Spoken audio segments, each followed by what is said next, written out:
오늘 이 시간에는 지난주에 저희가 나누었던 히브리서 12장 1절에서 3절 말씀을 다시 한번 다루도록 하겠습니다. 다시 한번 다루지만 다른 한 부분을 여러분과 함께 나누려고 합니다.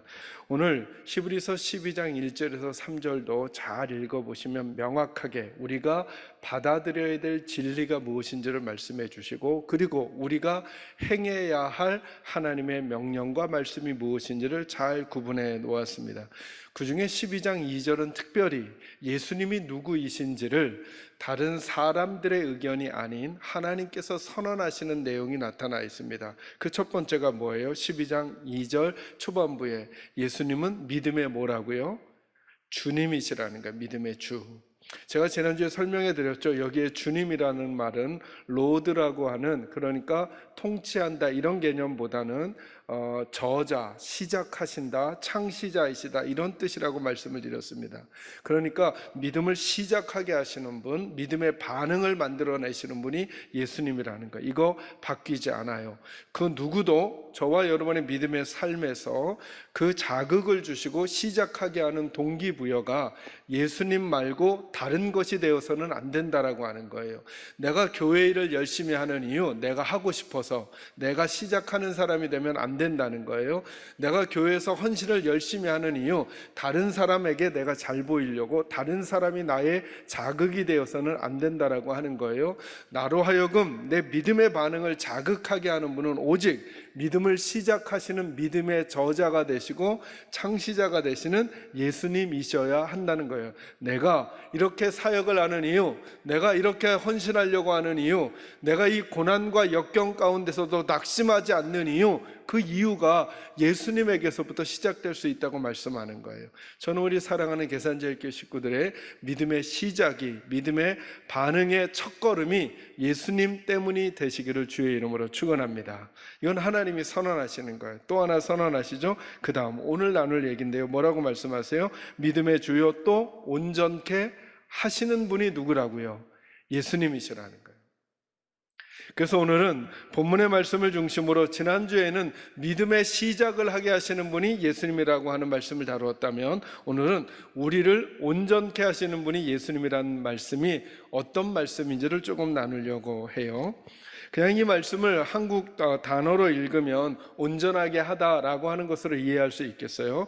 제가 영어 성경으로 번역된 번역본들을 보니까 크게 두 가지로 이 온전하다라고 하는 단어를 설명했어요. 하나는 완벽하게 하다. 여러분 퍼펙이라고 하는 단어 들어보셨죠? 퍼펙트하다. 거기에 OR을 붙여서 예수님은 우리를 퍼펙트하게 하시는 분이다 라고 하는 단어예요. 하나는 어떤 영어 성경본에서 뭐라고 말씀하시느냐 하면, 여러분 100m 달리기를 하는 출발선은 스타트 라인이잖아요, 그죠? 마지막 골인 지점은 뭐라 그래요? 피니시 라인이라 그러잖아요. 그 피니시라고 하는 단어에 ER을 붙여서 피니셔라고 설명을 하고 있는 거예요. 그러니까 뭐 하시는 분이라는 거예요? 끝내시는 분이라는 거예요.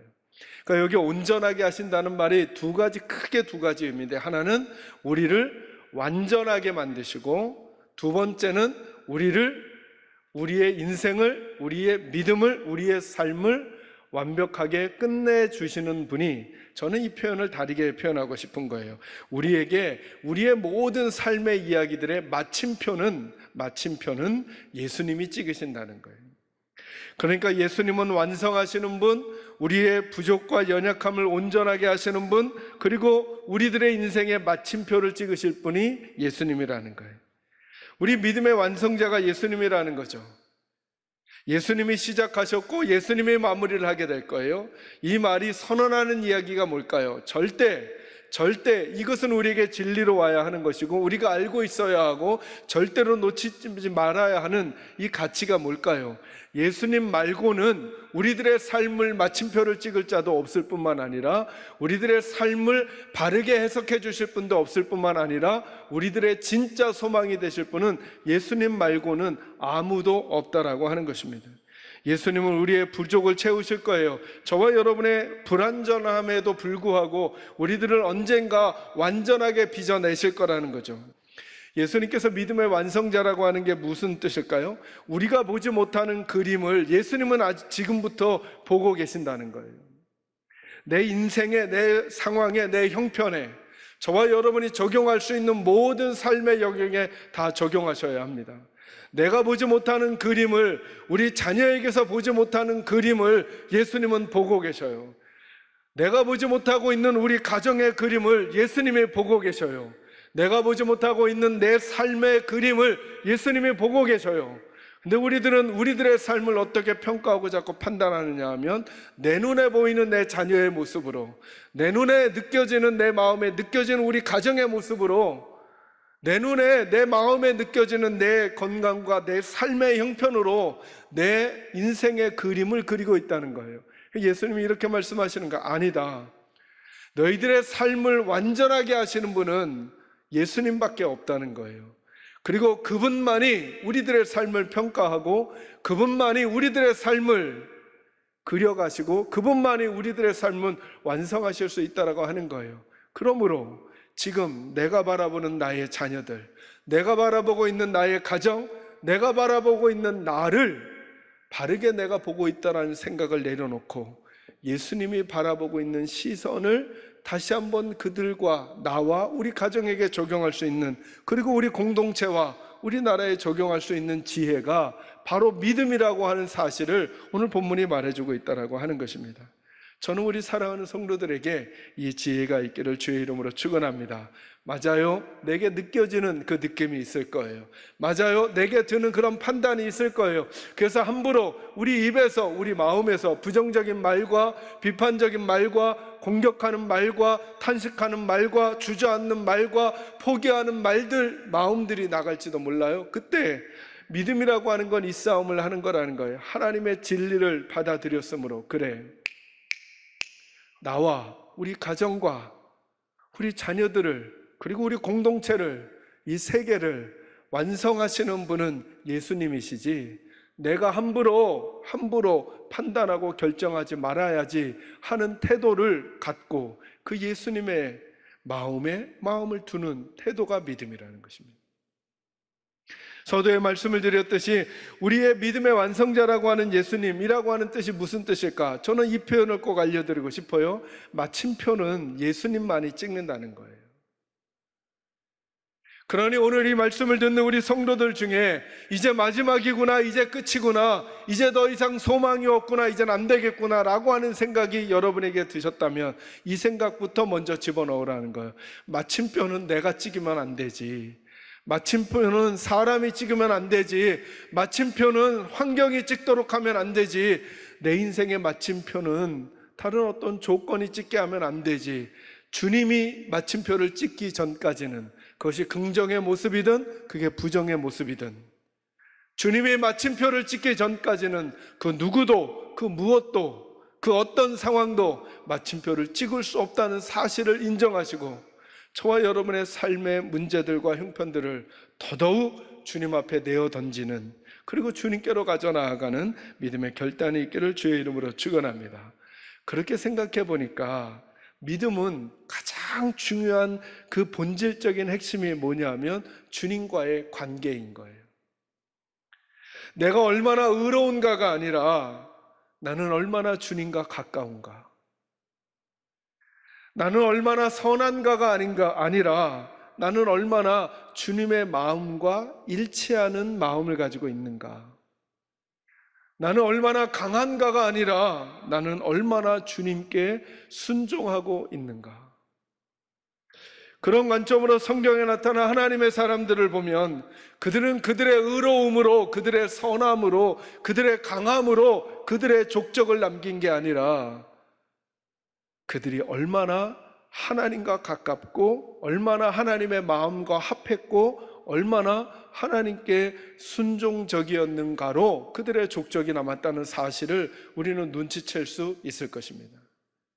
성경이 말해주고 있는 사람들은 하나하나 살펴보면 그들은 그 당대의 누구보다도 의롭거나 그 당대의 누구보다 선했거나 그 당대의 누구보다 강했기 때문에 하나님께서 그들을 거론하시는 게 아니라 그들은 그 시간을 살면서 때로 의롭지도 못하고 선하지도 못하고 때로는 강하지도 못한 모습들이 있었음에도 불구하고 그들이 하나님과 가깝고 그들이 하나님의 마음에 합했고 그리고 하나님께 순종하는 삶으로 그들은 그들의 인생에 나머지 페이지를 써가고 있었다는 거예요.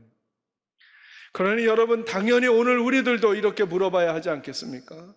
나는 얼마나 요즘 의로운 얘기를 잘하는가? 나는 얼마나 요즘 선한 얘기를 잘하는가? 나는 얼마나 요즘 강한가로 말하는 게 아니라 나는 요즘 얼마나 주님과 가까운가? 나는 얼마나 주님의 마음에 합한가? 나는 얼마나 주님께 순종하는 태도를 가지고 있는가를 점검하는 지혜가 필요하다는 거예요. 그런 태도를 가진 사람이 우리를 온전케 하시는, 우리를 완성하시는, 우리에게 마침표를 찍어주시는, 그리고 우리를 피니시 라인까지 이끌어 가시는 주님의 이끄심을 받을 수 있다고 선언해 주시는 거예요. 저는 이 사실을 우리 모두가 마음속에 잘 담아놓게 되기를 주의 이름으로 축원합니다. 주님은 우리를 온전케 하시는 분이십니다. 그럼 오늘 본문에서 이제 그러면 우리가 해야 할 일은 뭔가, 그 온전케 하시는 이 일을 어떻게 해야 하는가, 다시 한번 2절 말씀 초반부를 한번 읽어볼까요? 읽습니다. 시작. 믿음의 주요 온전케 하시는 이인 예수를 어떻게 하라고요? 바라보라고요. 그 예수님을 바라보아야 우리에게서 믿음이 가지고 있는 능력이 나올 수 있다는 거예요. 우리가 알아야 할 것과 이제 우리가 행해야 될 것들, 이제 우리가 행해야 될 것들에 대한 고민을 좀 하려고 하는 거예요. 먼저 1절 말씀 읽겠습니다. 1절 같이 읽을까요? 시작.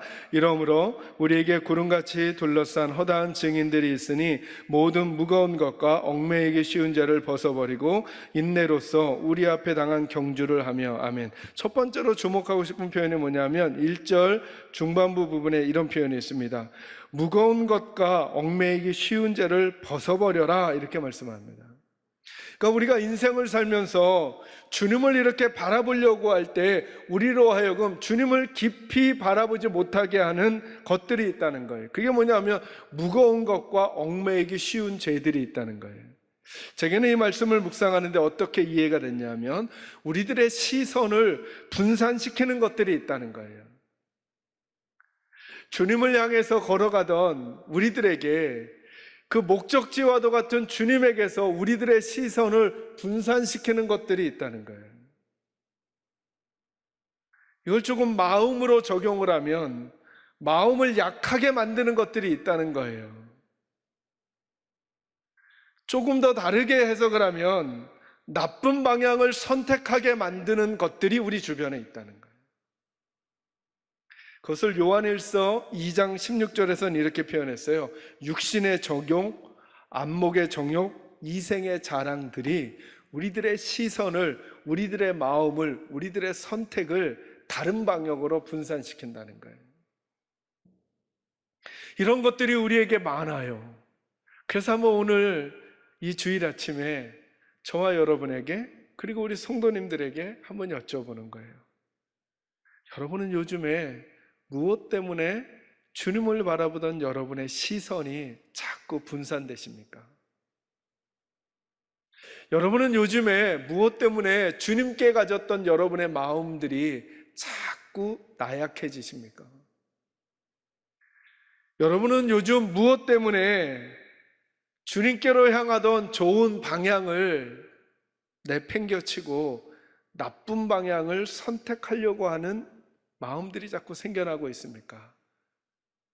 여러분에게 무거운 것과 여러분을 자꾸 얽매고 있는 것은 무엇입니까?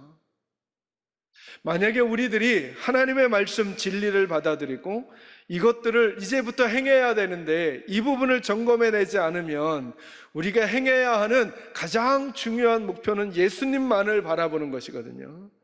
근데 예수님을 바라보게 하는 그것에서 자꾸 우리를 분산시키는 것들을 끊어내지 않으면 믿음을 가졌노라고 말하고 믿음 생활을 한다라고 말하지만 나는 나쁜 방향을 선택하고 나는 약한 마음을 먹고 나는 시선을 딴 데로 돌리며 지금 지내고 있을지도 모른다는 것입니다. 이것이 주님을 바라보는데 장애물이 되니까 이것들을 점검해내고 이 부분 가지고 우리들의 믿음을 시작하시고 우리들의 믿음을 완성하실 주님 앞에서 이 부분 씨름해야 한다는 거예요. 두 번째는요, 여러분 히브리서 12장 1절 후반부 부분이에요. 제가 읽어갑니다. 모든 무거운 것과 얽매이기 쉬운 죄를 벗어버리고 그 다음에요, 인내로서 우리 앞에 당한 경주를 해야 한다는 거예요. 한마디로 말하면 무슨 뜻이죠? 참으셔야 한다는 거예요. 참으셔야. 시선이 분산되고 마음이 무너지고 나쁜 방향을 선택하고 싶은 그것을 참으셔야 한다는 거예요. 참는다는 게 뭐죠? 제가 이래봬도 군대를 사병으로 제가 제대한 사람이거든요.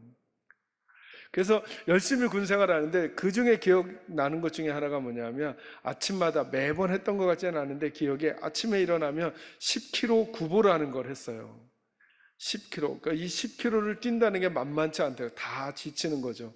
다 지쳐서 막 힘이 들 때쯤 되면 앞에서 이끌던 그 주무사관이 뭐라 그러냐면 악으로 깡으로 이렇게 말해요. 그래서 막 뛰면서 악으로 깡으로 이거 외치면서 뛰니까 악이 생기고 깡이 생기니까 그 10km 구보를 다 해냈던 기억이 나요. 참는다는 게 악으로 깡으로 하라는 게 아니에요. 여기 인내라는 말은 무슨 말이냐면, 참는데 시선이 분산되는 거, 마음이 무너지는 거, 나쁜 방향을 선택하고 싶은 거 참는데 착하고 좋은 태도를 유지하면서 참아야 된다는 거예요. 착하고 좋은 태도를. 마음에 한이 서리도록, 치아가 갈리도록 이를 악물고 참는 분들이 계셔요. 성경은 그 참음을 얘기하는 게 아니라 착하고 좋은 태도를 유지해 가면서 참아내는 사람들을 기다리고 있다는 거예요, 하나님께서. 아니, 어떻게 그렇게 참을 수 있는가? 믿음의 시작을 시작하게 하시고 믿음의 마지막을 완성하실 예수님이 계시니까, 그래, 저분이 나를 그대로 두지 않을 것이며, 저분이 이 상황을 그대로 보고만 계시지 않을 것이며, 저분이 나를 끝내 이기게 하실 것이다 라고 하는 것 때문에 끝까지 하나님 앞에서 착하고 좋은 태도를 갖는 거죠. 믿음의 태도로 내 발걸음을 걸어가기에 힘들고 어려운 상황과 형편들이 우리들에게 있을 수 있을 것 같아요.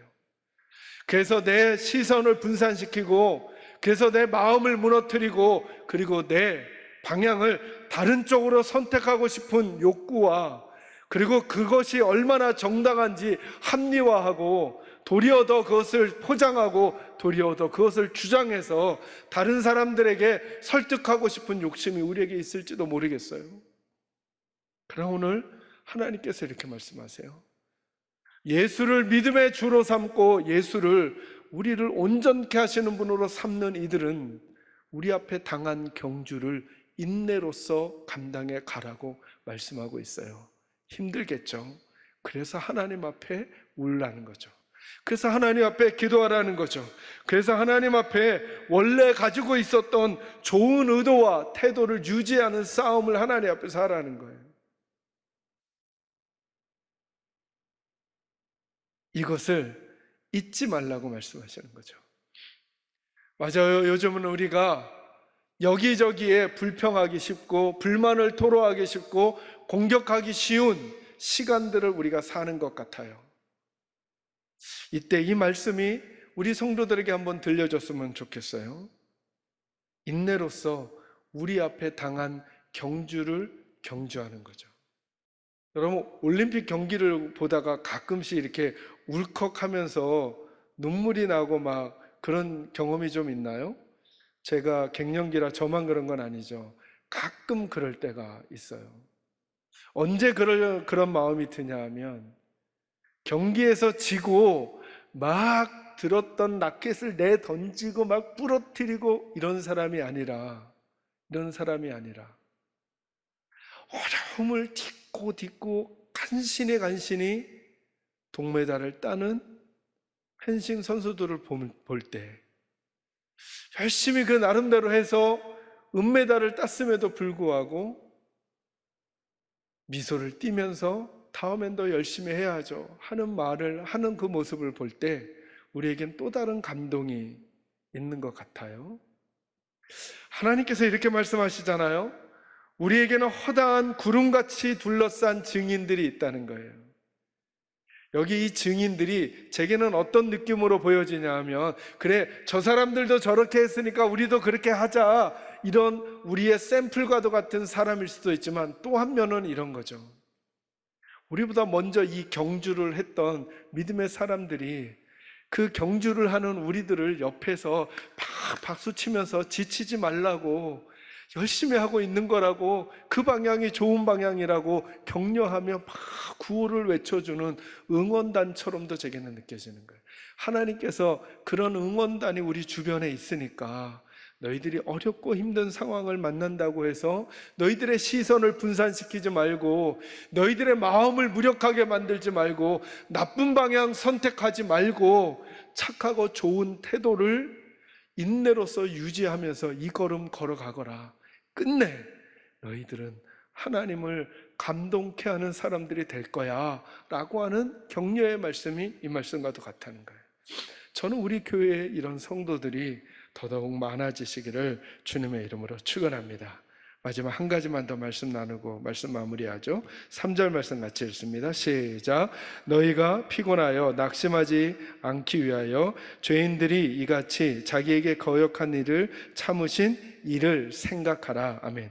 예수님을 잘 바라보려면 어떤 일이 있어야 되냐면 예수님 생각을 많이 해야 된다는 거예요. 예수님 생각을, 여기에 보면 제가 왜 생각을 많이 한다는 표현을 썼냐 하면, 여기 3절 끝부분에 생각하라, 우리들의 행위를 명령하셨잖아요. 우리가 해야 할 일이에요. 이 생각하라고 하는 말이 그냥 스치듯이 생각하는 게 아니라 심사숙고, 그냥 꽉 붙들고 계속 생각하는 거예요. 계속 꽉 붙들고 있는 거예요. 이걸 좀 더 쉽게 우리 성도들에게 설명해 드리고 싶어요. 어디에 있든지 어떤 상황에 있든지 예수님은 붙들라는 거예요. 지금 기회의 순간에 있든지 아니면 위기의 순간에 있든지, 지금 성공의 시간에 있든지 지금 실패처럼 보이는 시간에 있든지, 지금 건강한 시간에 있든지 지금 아픈 시간에 있든지, 지금 출발의 시간처럼 보이는 시간에 있든지 마무리하는 시간에 있는 것처럼 보이든지 누구는 꼭 붙들라는 거예요? 예수님은 꼭 붙들고 있으라는 거예요. 이게 생각하라는 단어의 의미입니다. 주님을 꼭 붙들고 마음에 새기면서 그 시간을 걸어가라는 거예요. 그래야 주님께 시선이 떨어지지 않고, 그래야 마음이 무너지지 않고, 그래야 나쁜 방향을 선택하지 않을 수 있다는 거예요.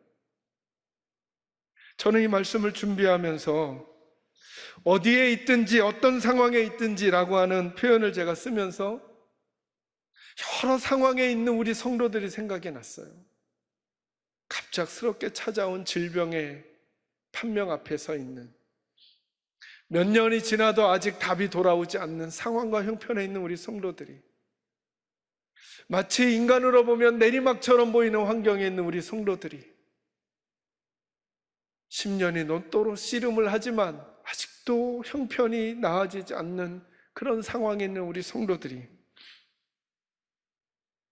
아마도 히브리서 기자는 그런 상황을 살고 있는 모든 성도들을 알면서 이 본문을 써줬을 것 같아요.